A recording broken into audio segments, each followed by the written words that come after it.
someone that I think would be perfect for that exploration of the below, because he seems to love his dark and edgy, is one Zachary Snyder.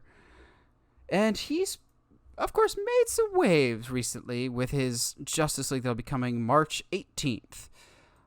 I'm not going to lie, some pictures that we got today at least make me curious about one scene in particular. We knew during reshoots that he was bringing back the Suicide Squad's Jared Leto for some scenes, and I was adamantly against it, and I'm still kind of on the fence. Well, today he revealed the first look of what he looks like in the movie, and I'm not gonna lie, he looks terrifying, but I don't even need to see any of his scenes.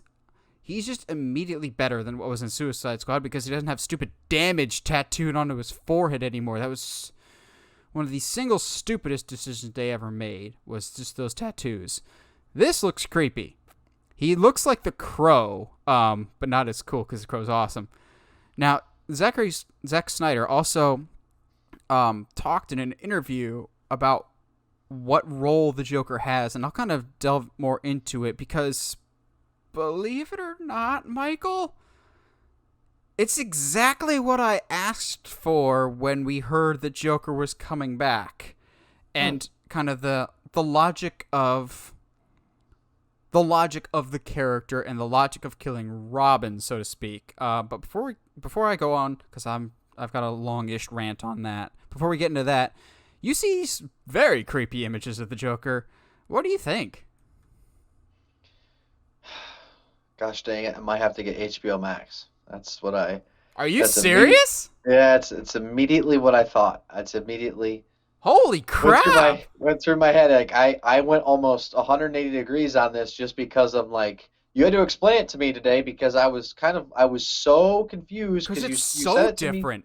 It's so different. I really didn't know what I was looking at, but here's the thing. Kind of like Michael Bay, Zack Snyder does a very good job at hyping people up. And so I'm not all the way there. I'm not all the way there of spending money, but I'm close. What I'm going to do is let you watch it, and then if you say I need to, I will absolutely sign up for 1 month of HBO Max. We are getting a trailer this Sunday for some reason. It's like it's 2:14, the original runtime for the movie. I'm like, that's an odd Easter egg, but okay.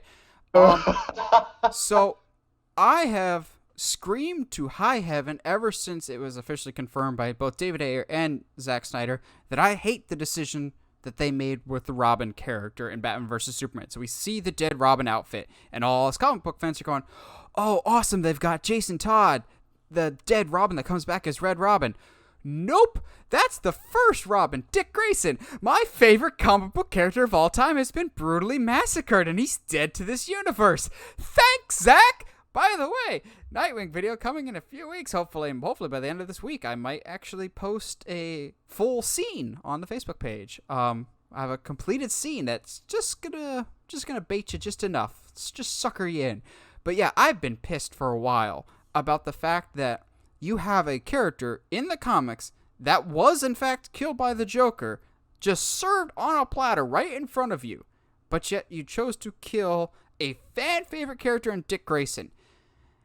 However, I always said that there is a way that Zack can explain this that I would actually be 100% on board with, and believe it or not, I think that's the route he's going with based on what he said in the interview.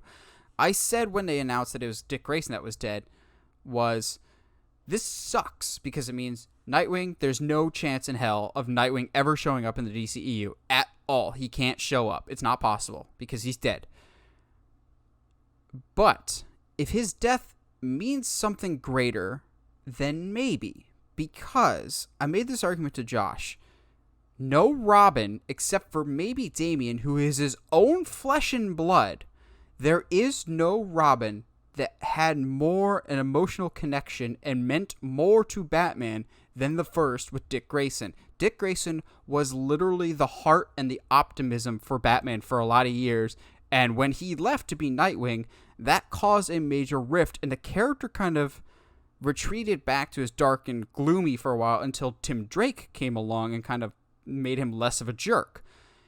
If the reason why Batman murders people willy-nilly in Batman vs. Superman without a care in the world is because he lost basically the equivalent of a son that meant the world to him. It makes me mad that it's Dick Grayson, but I also believe it because I understand, and that's one of my favorite things about the character, is how much he means to Batman, that you can't just kill Jason, and that's what sends Batman over the edge, because Batman didn't have that relationship with Jason, but he had that relationship with Dick. And if he's going around killing people using guns, Alfred even says in Batman vs. Superman, because Bruce says, we're criminals, Alfred, always have been. And Alfred says something about turns good men cruel. So clearly Batman hasn't always been this way. And I said I would like for a scene of Batman and Joker to just talk. Like, you took everything from me. I'll never kill you. For some reason, I'll kill everybody else. But kind of explain the reasoning for why it was Dick. Like, there is a storytelling reason why it would make sense for him to kill Dick Grayson, my favorite character of all time. But if it was the catalyst for change, and that's actually what sparks Bruce Wayne's story arc from going from murderous thug to, at the end of Zack Snyder's like whole 5-story arc that he planned out, Batman sacrifices himself and kind of redeems himself. If the need for redemption is sparked by Dick Grayson somehow, I'm more okay with that. That makes more sense, because then you still technically had a role for Robin / Nightwing / Dick Grayson. Even if it's not a role that I agree with, it still makes him a vital character and echoes that he's the heart of the character and that heart of Batman. And that all comes down to, what did Joker do? What are we going to get out of the scene? If it's Batman and Joker, I mean, talking a la the beginning of Killing Joke, where he's just, they're talking face to face, or for you, Michael, in The Dark Knight, when they're talking across the table. If they're talking across the table to each other about why did you do it, and Joker kind of explaining his rationale of why are you bringing kids to battlefields, why are you doing this, that, or the other thing, I'm more okay with actually, to me, that makes sense for why Batman acts the way he does in Batman vs. Superman. Still doesn't forgive Jared Leto's performance in Suicide Squad, but I think this time around it'll be better. Just by that picture, it's better. But it also explains and justifies to me why it was Dick Grayson and not some other Robin. Yeah, that's my long tangent. Would that be something that gets you more on board with the story that's been told as a whole, Michael? You still kind of disagree with some choices that have been made? Well, I disagree fundamentally with a lot of the choices been made in the DCEU. It just adds another, it just adds another layer on top. But I have a question though. Is it possible that the Joker, as we know it, is actually Dick Grayson? No, because they've made it pretty clear that he is for sure dead. Because there was a lot of speculation that one of the Robins did become Joker. Also, don't put that idea in my head. Because Zack Snyder would do it. Just go, I hate Nate. Nate's a horrible person. I'm going to just ruin everything he loves. You know what? We're not just going to kill Dick. He's going to come back and be the Joker and cause all Batman's pain and misery. Because that would piss me off as a Nightwing fan. But also it would piss off all the Red Hood fans. Because that's essentially what Red Hood's character is. Not Dick's. Dick is supposed to be the optimistic one. So yeah, I could see Zack Snyder doing that. So don't wish that upon me. Well, it's rough enough, man.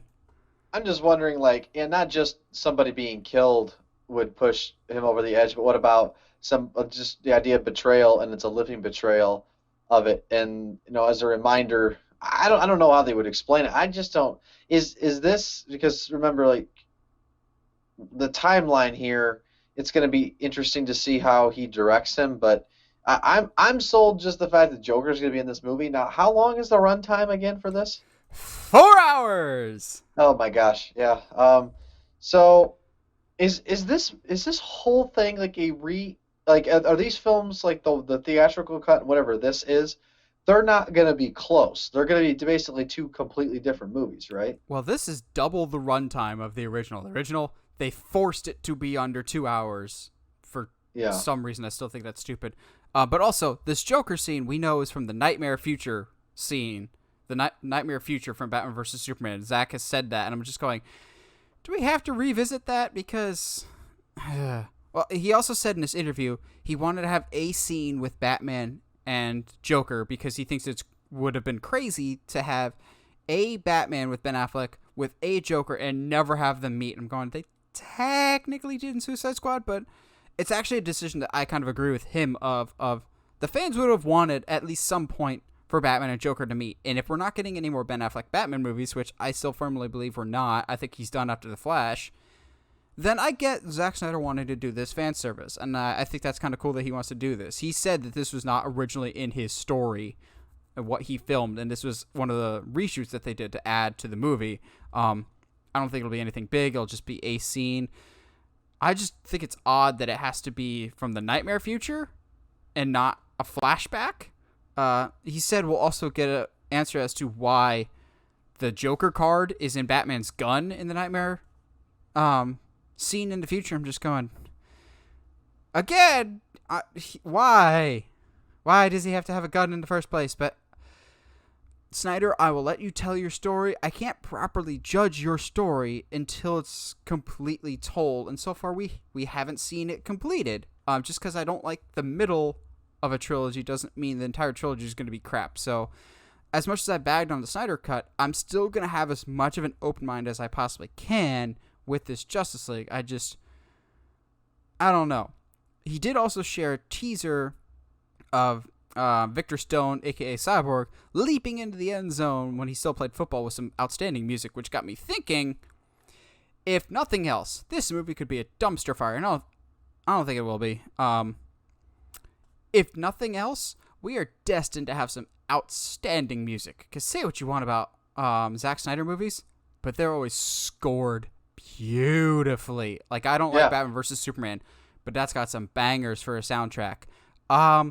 I think after the Snyder Cut, to me it'll go Man of Steel, Justice League, Batman vs. Superman. I think I will like this significantly better than Batman vs. Superman, but I still won't love it, but I want to be wrong in this. Yeah, this is gonna be interesting, man. I again, I don't know what to think of. Why? I guess why does this exist? Like it's just so odd. Like it's HBO so Max subscriptions. Yeah, it's the why behind it that I sometimes can't get around because the whole thing was bungled from the beginning. I mean, the DCEU is. I mean, it's making a name for itself. Like, the one thing that is somewhat refreshing is that you're never going to get a formula. Yeah. Well,